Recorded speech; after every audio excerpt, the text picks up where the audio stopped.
Yesus itu tidak mungkin mati disalib, misalnya heboh lagi. Itu ritual tahunan.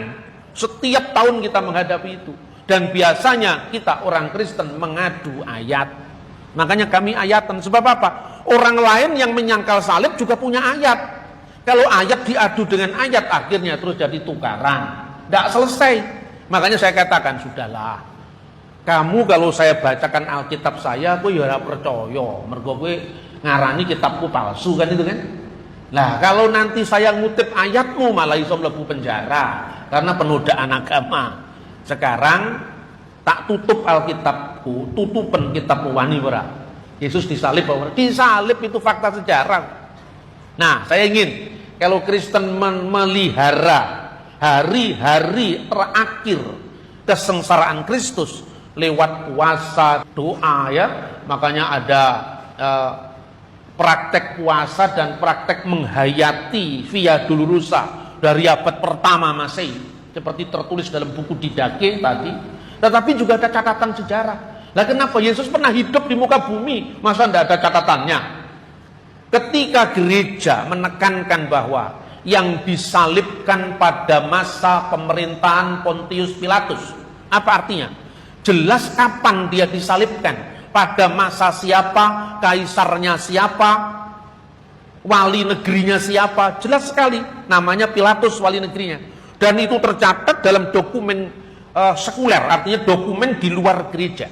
Apa intinya? Ini kita mulai Jumat Agung dulu, nanti sampai kita bicara Minggu Paskah. Seorang penulis Romawi namanya Cornelius Tacitus, dia menulis tahun 90 Masehi.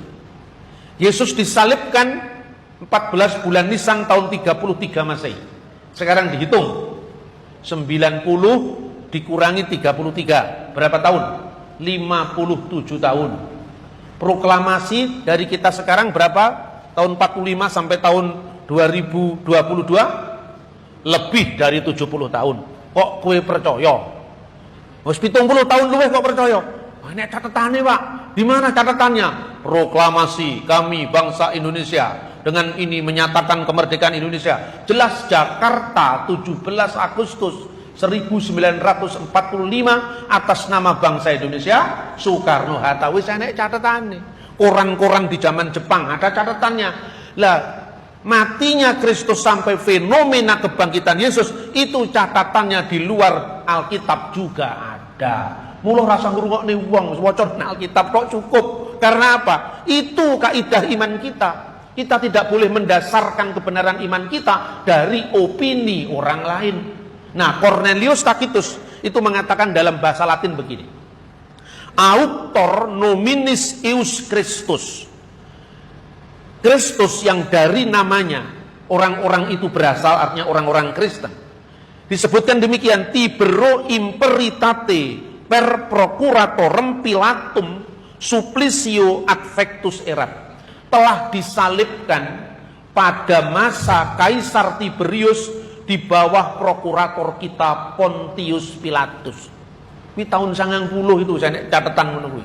Jadi tidak usah kita bingung ketika nanti kalau tetangga sebelah mutar kaset khotbah yang isinya provokatif, tidak usah didengarkan. Bisa dirungok nih, gitu. Saya selalu mengatakan sesungguhnya Yesus tidak disalib sekarep mulang, sekarep wis. Ora disalib yo wis ben puas neng wis. Terus lek dijak ngombe kopi ya wis ora usah ngomong-ngomong ngono. Bapak ndak siap dialog. Lah bukan dari itu monolog. Lah kowe maksa ayat kok. Engko lek aku nanggapi ayat aku malah mlebu penjara wegah. Karena apa? Negeri ini masih tebang pilih dalam penegakan hukum. Contohnya, sama-sama terbukti di depan pengadilan melakukan tindak pidana penodaan agama. Kenapa Yahya Waloni dihukum 5 bulan? Tapi Muhammad KC dihukum 10 tahun? Ini tidak masuk akal. Maka orang Kristen, jangan kita ikut terbawa arus. Kita bisa menegakkan kebenaran kita tanpa harus menghujat orang lain. Maka kalau orang lain mengatakan mereka tidak membunuhnya dan mereka tidak menyalibnya, melainkan yang disamarkan bagi mereka. Terus tak takon, wis, sampun Pak, ya wis lah. Wis karep-karepmu. Lah aku orang ngono gitu loh. Karena apa? Ini harus hati-hati, kita harus pintar membaca tanda-tanda zaman. Gitu kan? Ya, memang selama dunia ini tidak adil, kekristenan itu selalu terpojokkan. Nah, daripada terpojokkan lebih baik kita mojok-mojok sendiri, minum kopi di situ, itu loh. Ya, atau makan satenya Pak Kuat di situ. Saudara-saudara yang terkasih dalam Tuhan, ini bukti sejarah. Jadi itu artinya tentang kematian Kristus. Fakta sejarah. Makanya kalau kita mengikrarkan yang disalibkan pada masa pemerintahan Pontius Pilatus, jelas. Bukan hanya dia. Sejarawan Yahudi yang namanya Flavius Josephus menulis tahun 95 Masehi.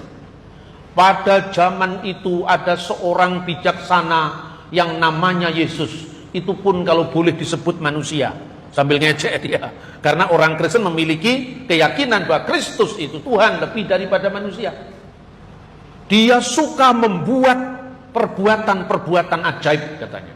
Ini sejarawan Yahudi dalam bukunya Sejarah Kuno Bangsa Yahudi, buku ke-18. Jelas kan rujukannya?